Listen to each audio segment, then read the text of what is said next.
Hello everyone, स्वागत है आप लोगों का। उम्मीद है कि आप लोग बहुत अच्छे होंगे। मेरा नाम है गौरव शर्मा और आज हम बात करने के लिए आए हैं एक बहुत ही संवेदनशील सेंसिटिव टॉपिक के बारे में, जो सिविल सर्विस एस्पिरेंट और सिविल एडमिनिस्ट्रेटर दोनों के लिए बहुत ही इंपॉर्टेंट है। हुआ क्या है कि मध्य प्रदेश का एक शहर है रतलाम, और रतलाम का एक टाउन है जावरा। जावरा टाउन में एक आइस फैक्ट्री में गैस लीक हो गई है। और गैस की जब भी आप लोग बात करेंगे, कौन सी गैस लीक हुई है, आप इस खबर को पढ़िए। Ammonia gas leak at factory in MP's Ratlam causes panic worker सेप्टेट। अमोनिया गैस लीक हुई है और आप सबने देखा होगा कि अमोनिया जो गैस है, इसका हम बहुत बड़े लेवल पर यूज करते हैं रेफ्रिजरेटर में। जो रेफ्रिजरेटर होते हैं, फर्टिलाइजर्स बनाए जाते हैं, पेंट्स बनाए जाते हैं, हम हर जगह कहीं ना कहीं अमोनिया गैस का यूज कर रहे होते हैं। लेकिन गैस का यूज करने का मतलब है कि उसका उस रेशो में यूज करें जितनी उसकी नीड है, और जिन डिवाइसेस के थ्रू हम उनका यूज कर रहे हैं उनका रख रखाव भी बहुत जरूरी है। अब सोचिए कि एक आइस फैक्ट्री में अमोनिया गैस रिलीज हुई, वहां काम करने वाला कौन है? वर्कर है। वर्कर मजदूर जिसकी फैमिली उसी के ऊपर डिपेंड करती है। मालिक लोग प्रॉफिट कमाने के लिए, पैसा कमाने के लिए फैक्ट्री की जो मशीनरी है उस मशीनरी की देखभाल नहीं करते, रख रखाव नहीं करते। बहुत लंबे समय तक जब मशीनों का यूज़ करते हैं, उनका मेंटेनेंस नहीं हो पाता है, तो उनकी इफ़िशियंसी कम हो जाती है और इसी के साथ में वो डैमेज हो जाती है, तो एक डिजास्टर बन जाता है। हालांकि अभी रतलाम के जो एसडीएम है, उनका कहना ये है कि सिचुएशन अंडर कंट्रोल है, पर मान लेते हैं कि सिचुएशन अंडर कंट्रोल नहीं होती तो फिर क्या होता? वो लेबर और उसकी फैमिली को जो लॉस उठाना पड़ता, उसको कौन बियर करता? ना मालिक, ना सरकार, ना व्यवस्थाएं।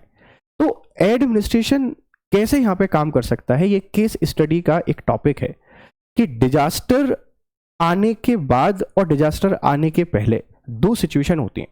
एक प्रिवेंटिव स्टेप्स होते हैं, एक क्यूरेटिव होते हैं। अगर आ गया है डिजास्टर तो हम डेफिनेटली क्यूरेटिव की बात करेंगे, और नहीं आया है तो प्रिवेंटिव की बात करेंगे। तो प्रशासनिक अधिकारियों से एक हम्बल रिक्वेस्ट है कि आप अपना रौब दिखाइए, रुतबा दिखाइए, सब कुछ दिखाइए, कोई फर्क नहीं पड़ता, लेकिन ईमानदारी से अपना जो काम है अगर हम उसको करना शुरू कर देना, बहुत रिस्पेक्ट है, बहुत पैसा है, बहुत स्टेटस है, बहुत रुतबा है, सब कुछ सही है। और साथ ही जो मालिक हैं, जो फैक्ट्री चलाते हैं, आपसे भी हम्बल रिक्वेस्ट है कि आप फैक्ट्री चलाइए, पैसा बनाइए, कोई दिक्कत नहीं है, लेकिन उस लेबर को भी एक इंसान समझिए। उस इंसान की भी जान बहुत कीमती है, क्योंकि अमोनिया गैस बहुत हानिकारक है।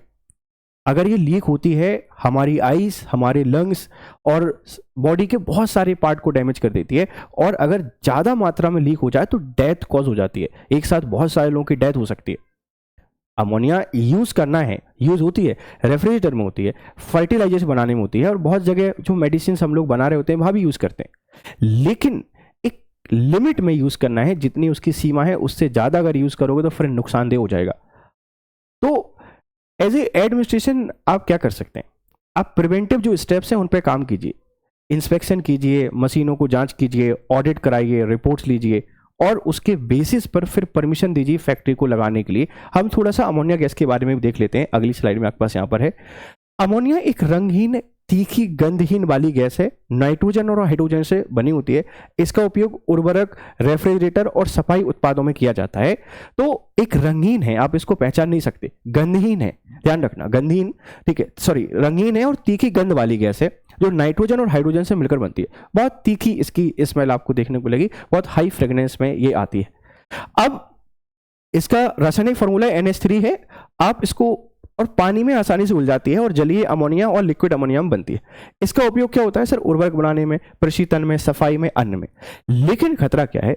अमोनिया एक जहरीली गैस है और इसकी उच्च सांद्रता से आंखों, नाक, गले और फेफड़ों में जलन हो सकती है, और इसके कारण डेथ भी हो सकती है। तो जो डेथ होगी उसका रिस्पॉन्सिबल कौन होगा?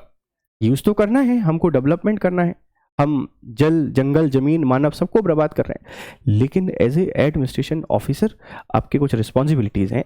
तो जब आप डीएमए को पढ़ेंगे, डिजास्टर मैनेजमेंट एक्ट को, उसमें प्रिवेंटिव और क्यूरेटिव दोनों स्टेप की चर्चा की गई।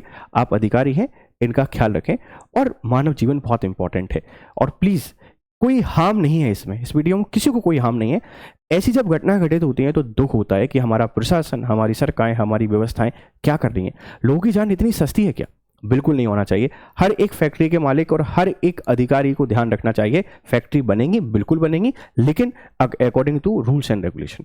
Thank you very much for discussion, have a nice day, good day.